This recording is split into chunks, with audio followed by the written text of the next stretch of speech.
7 കാര്യങ്ങൾക്ക് വേണ്ടി ആയത്ത് അവസാനിക്കുമ്പോൾ ചോദിക്കുന്നുണ്ട്. റബ്ബന, ഞങ്ങളുടെ രക്ഷിതാവേ, ലാ തുആഖിദ്നാ, നീ ഞങ്ങളെ പിടികൂടി ശിക്ഷിക്കല്ലേ, ഇന്നസീനാ, ഞങ്ങളിൽ വല്ല മറവിയും പറ്റിയെങ്കിൽ, ഔ അഖ്തഅനാ, അല്ലെങ്കിൽ വല്ല പിഴവും സംഭവിച്ചെങ്കിൽ. ഒന്നാമത്തെ തട്ടം, മറവിയോ പിഴവോ സംഭവിച്ചെങ്കിൽ ഞങ്ങളെ പിടികൂടരുതേ ഞങ്ങളുടെ റബ്ബേ. തീർന്നില്ല. റബ്ബനാ വലാ തഹ്മിൽ അലൈനാ ഇസ്റൻ കമാ ഹമൽതഹു അലല്ലദീന മിൻ ഖബ്ലിനാ, ഞങ്ങളുടെ രക്ഷിതാവേ, ഞങ്ങളുടെ മുമ്പുള്ള സമുദായങ്ങൾക്ക് നീ പല രൂപത്തിലുള്ള ഭാരങ്ങളും വഹിപ്പിച്ചിട്ടുണ്ട്. അതുപോലെയുള്ള ഭാരങ്ങൾ നീ ഞങ്ങൾക്ക് തരരുതേ അല്ലാഹ്. രണ്ടാമത്തെ പ്രാർത്ഥന. ഇനി 3, റബ്ബനാ വലാ തുഹമ്മിൽനാ മാ ലാ ത്വാഖത ലനാ ബിഹി, ഞങ്ങളെക്കൊണ്ട് വഹിപ്പാനാവാത്ത രൂപത്തിലുള്ള ഒന്നും നീ ഞങ്ങളെക്കൊണ്ട് വഹിപ്പിക്കരുതേ റബ്ബേ. താങ്ങാനാവാത്ത പരീക്ഷണം തരരുതേ, താങ്ങാനാവാത്ത ദുരിതങ്ങൾ തരരുതേ റബ്ബേ. അള്ളാഹുവോട് തേടുകയാണ്.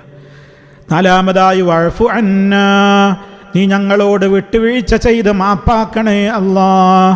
വഗ്ഫിർ ലനാ, 5 തേടുന്നു, ഞങ്ങളിൽ നിന്ന് സംഭവിച്ചിട്ടുള്ള അബദ്ധങ്ങൾ നീ മറച്ചു വെച്ച് പുറത്തു തരണേ അല്ലാഹ്. 6 തേട്ടം, വർഹംനാ, നീ ഞങ്ങളോട് കരുണ ചെയ്യണേ റബ്ബേ. അൻത മൗലാനാ, കാരണം നീയാണ് ഞങ്ങളുടെ മൗല, ഞങ്ങൾക്ക് നീയല്ലാതെ ഒരു മൗലയില്ല, നീയല്ലാതെ ഞങ്ങൾക്കൊരു രക്ഷാധികാരിയില്ല. ഫൻസുർനാ, 7 തേട്ടം എന്താണ്? ഫൻസുർനാ, ആകയാൽ നീ ഞങ്ങളെ സഹായിക്കണേ, അലൽ ഖൗമിൽ കാഫിരീൻ,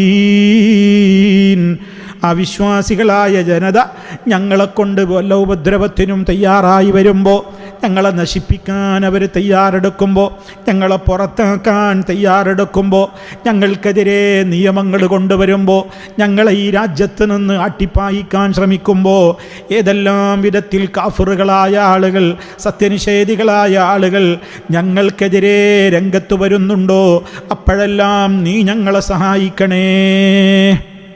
കണ്ടോ, അള്ളാഹുവിനോട് റബ്ബന റബ്ബന റബ്ബന എന്ന് വിളിച്ചുകൊണ്ട് 7 കാര്യത്തിന് വേണ്ടി തേടിയിരിക്കുകയാണ് ഈ ആയത്തിൻ്റെ അവസാന ഭാഗത്ത്. സഹോദരങ്ങളെ, മലക്ക് ഇതിനെ വിശേഷിപ്പിച്ചത് എന്താണ്? 2 പ്രകാശമാണിത്. സൂറത്തുൽ ഫാത്തിഹ പോലെ സൂറത്തുൽ ബഖറയുടെ അവസാനത്തെ 2 ആയത്തുകളും പ്രകാശമാണ്.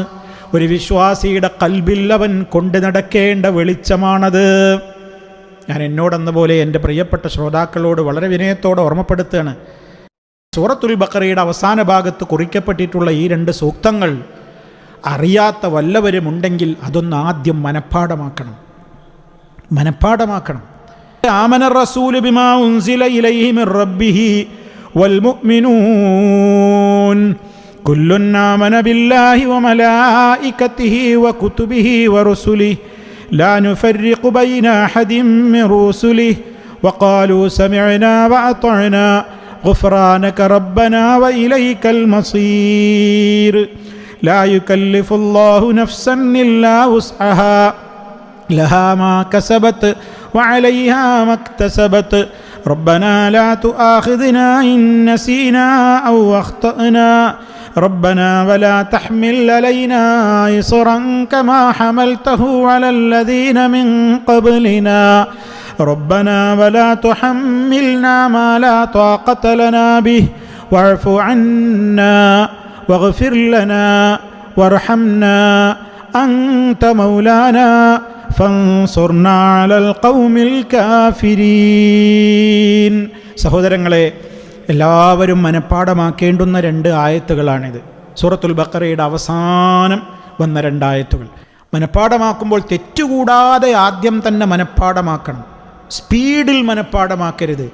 സാവകാശത്വം, ഉറങ്ങാൻ കിടക്കുന്ന വേളയിലൊക്കെ ഇത് ചൊല്ലണം. നമ്മൾ രാത്രി ഉറങ്ങാൻ കിടക്കുന്നതിൻ്റെ മുമ്പായിട്ട് ഈ 2 ആയത്തുകൾ ആരെങ്കിലും പാരായണം ചെയ്താൽ ആ 2 സൂക്തങ്ങൾ അവന് മതിയായി എന്നാണ് നബി സല്ലല്ലാഹു അലൈഹി വസല്ലം പറയുന്നത്. കഫതാഹു, ആ 2 ആയത്ത് മതി അവനക്ക് ആ രാത്രി. അതിൻ്റെ വിശദീകരണങ്ങളിലൊക്കെ നമ്മൾ കേട്ടവരാണെന്ത്. അവന് ആ 2 ആയത്തുകൾ പ്രഭാതം വരെ സംരക്ഷണമായിക്കൊണ്ട് അത് മതി. എല്ലാ വിധത്തിലുള്ള ഉപദ്രവങ്ങളിൽ നിന്നും പൈശാചികമായ ഷെറുകളിൽ നിന്നും അവന് കാവലായിക്കൊണ്ട് ഈ 2 ആയത്തുകൾ മതി.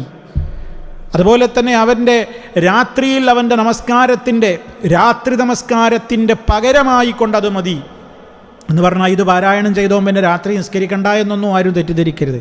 അതിൻ്റെ മഹത്വം മനസ്സിലാക്കാൻ വേണ്ടിയാണ് പറയുന്നത്. രാത്രി നമസ്കാരത്തിൻ്റെ പുണ്യവും കൂടി നമുക്ക് ഈ വചനത്തിൻ്റെ പാരായണത്തിലൂടെ ലഭിക്കുന്നു എന്നാണ് നമ്മൾക്ക് മനസ്സിലാക്കുവാൻ സാധിക്കുന്നത്. അത്രത്തോളം പ്രാധാന്യം സഹോദരങ്ങളെ ഈ 2 സൂക്തങ്ങൾക്കുണ്ട്. നമ്മൾ രാത്രി ഉറങ്ങാൻ കിടക്കുമ്പോൾ ഇതൊക്കെ ചൊല്ലണം. ആയത്തുൽ കുർസി പാരായണം ചെയ്യണം. അൽ-ബഖറയുടെ അവസാന ഭാഗത്തെ 2 ആയത്തുകൾ പാരായണം ചെയ്യണം. അതുകൊണ്ടാണ് അത് മനപ്പാടാക്കണം എന്ന് പറയുന്നത്. കാരണം ഉറങ്ങാൻ കിടക്കുന്ന നേരത്ത് ഇപ്പോൾ ഖുർആൻ തെരഞ്ഞു പോകില്ലല്ലോ ആരും. അതുകൊണ്ട് ആയത്തുൽ കുർസിയും ഈ 2 ആയത്തുകളുമൊക്കെ തെറ്റുകൂടാതെ നമ്മൾ പാരായണം ചെയ്യാൻ പഠിക്കണം, മനപ്പാടമാക്കണം. ഒരിക്കലും സഹോദരങ്ങളെ അതൊന്നും ഒഴിവാക്കരുത്. എന്നിട്ടോ ഇതിൻ്റെയൊക്കെ അർത്ഥം ആശയം അറിഞ്ഞുകൊണ്ട് രാത്രി ഉറങ്ങാൻ കിടക്കുമ്പോൾ ഇത് പാരായണം ചെയ്യണം. എന്തെന്ത് മഹത്വമുള്ള കാര്യങ്ങൾക്ക് വേണ്ടിയാണ് നമ്മൾ ഈ ആയത്തിലൂടെയൊക്കെ അള്ളാഹുവിനോട് ചോദിക്കുന്നത്. നോക്കൂ നിങ്ങൾ, താങ്ങാനാവാത്ത പരീക്ഷണം തരരുതേന്ന് പറയാണ് നമ്മൾ. എന്തെല്ലാം പരീക്ഷണങ്ങൾക്ക് നടുവിലാ സഹോദരങ്ങളെ ഈ കാലഘട്ടത്തിൽ, ഈ പാൻഡമിക് കാലത്ത് നമ്മൾ ജീവിക്കുന്ന ഈ കോവിഡ് സീസണിൽ നമ്മൾ എന്തെല്ലാം പ്രയാസങ്ങൾക്ക് നടുവിലാ താമസിക്കുന്നത്. റബ്ബേ, താങ്ങാനാവാത്ത പരീക്ഷണങ്ങൾ തരരുതേ. അത് ധനത്തിലാണെങ്കിലും ശരീരത്തിലാണെങ്കിലും കുടുംബത്തിലാണെങ്കിലും രാജ്യത്താണെങ്കിലും എവിടെയാണെങ്കിലും റബ്ബേ, താങ്ങാനാവാത്തത് തരരുതേ. ഞങ്ങൾ വല്ല മറവിയും പറ്റിയിട്ടുണ്ടെങ്കിൽ, വല്ല പിഴവും അബദ്ധവും സംഭവിച്ചിട്ടുണ്ടെങ്കിൽ മാപ്പാക്കണേ അല്ല, പൊറുക്കണേ അല്ല, കരുണ ചെയ്യണേ അല്ല. നീ മാത്രാണ് ഞങ്ങളുടെ മൗല, നീ മാത്രാണ് എൻ്റെ രക്ഷകൻ. എല്ലാവർക്കും എതിരിലും റബ്ബേ നിൻ്റെ സഹായമാണ് നീ ഞങ്ങൾക്ക് വേണ്ടത്. ശത്രുക്കൾക്കെതിരിൽ നിൻ്റെ സഹായം ഞങ്ങൾക്ക് വേണം. ആലോചിച്ച് നോക്കണം, റബ്ബിനോട് മാത്രമുള്ള തേട്ടമല്ലാതെ വിശുദ്ധ ഖുർആനിൽ ഒരു തേട്ടം നമുക്ക് കാണാൻ കഴിയുമോ? അല്ലാഹുമ്മ, അല്ലാഹുവേ, അല്ലെങ്കിൽ റബ്ബന, ഞങ്ങളുടെ രക്ഷിതാവേ, അല്ലെങ്കിൽ റബ്ബി, എൻ്റെ രക്ഷിതാവേ എന്നുള്ളതല്ലാത്ത മരിച്ചു മൺമറഞ്ഞുപോയ മഹാത്മാക്കളോട്, മുൻഗാമികളായ പ്രവാചകന്മാരോട്, ആരോടെങ്കിലുമുള്ള ഒരു തേട്ടം വിശുദ്ധ ഖുർആനിൽ എവിടെയെങ്കിലും ഉണ്ടോ സഹോദരങ്ങളെ? എന്നിട്ടും ചില ആളുകൾ പറയുന്നു, റബ്ബിനോട് നേരിട്ട് ചോദിക്കുന്നവർക്ക് ഉത്തരം കിട്ടുമെന്ന് ഉറപ്പില്ല, അല്ലാഹു അല്ലാത്തവരോട് ചോദിച്ചാലേ ഉത്തരം കിട്ടുമെന്ന് ഉറപ്പുള്ളൂ. റബ്ബിനോട് നേരിട്ട് ചോദിക്കുന്നവന് മുനാഫിഖാണ്, അവൻ വിശ്വാസിയല്ല, ശരിയായ മുഅ്മിനല്ല എന്ന് പറയാൻ മാത്രം ധാർഷ്ട്യം കാണിക്കുന്ന പുരോഹിതന്മാർ ലോകത്തിന്നും ജീവിച്ചിരിപ്പുണ്ട് സഹോദരങ്ങളെ. അള്ളാഹു കാത്തുരക്ഷിക്കുമാറാകട്ടെ, അവർക്ക് റബ്ബ് ഹിദായത്ത് കൊടുക്കട്ടെ. ആലോചിച്ചു നോക്കിയ സുഹൃത്തുക്കളെ, വിശുദ്ധ ഖുർആൻ മുഴുവൻ പരതിയാൽ റബ്ബന, ഞങ്ങളുടെ രക്ഷിതാവേ, അള്ളാഹുവിനോടല്ലാത്തവർ ദുആ കാണാൻ കഴിയോ? എന്നിട്ടും ഇവർ പറയണത് അള്ളാഹിനോട് നേരിട്ട് ചോദിച്ചാലും ഉത്തരം കിട്ടുമെന്ന് ഉറപ്പില്ല. ഉത്തരം കിട്ടാൻ ഏറ്റവും നല്ലത് ആരോട് തേടലാണ്? അള്ളാഹിനോട് തേടുന്നതിൻ്റെ മുമ്പ് മഹാത്മാക്കളോട് ചോദിക്കലാണ് കാര്യം നേടാൻ ഏറ്റവും നല്ലത്.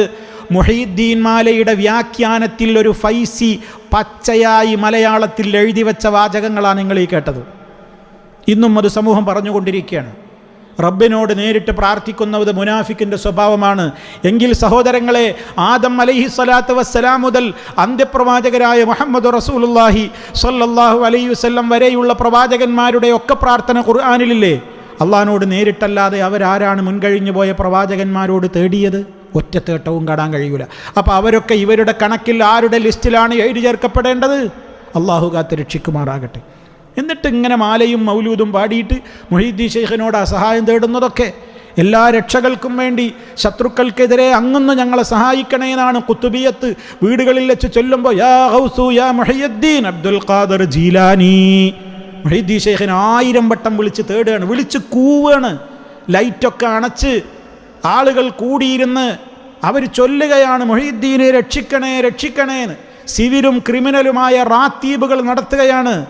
പാതിരാവുകളിൽ റിഫായി ശൈഖേ ഇതാ ഇവിടെ ഹാദിറാകൂ, രക്ഷിക്കൂ എന്ന് പറഞ്ഞുകൊണ്ട് അവരിതാ ആയുധമെടുത്തുകൊണ്ട് ശരീരത്തിൽ മുറിവേൽപ്പിക്കുകയും രക്തം പൊടിക്കുകയും ഒക്കെ ചെയ്യുന്ന ക്രിമിനൽ റാത്തീബുകൾ എല്ലാം അനിസ്ലാമികമാണ്. സഹോദരങ്ങളെ, അത് സൂചിപ്പിക്കാൻ എന്താ കാരണം എന്നറിയോ?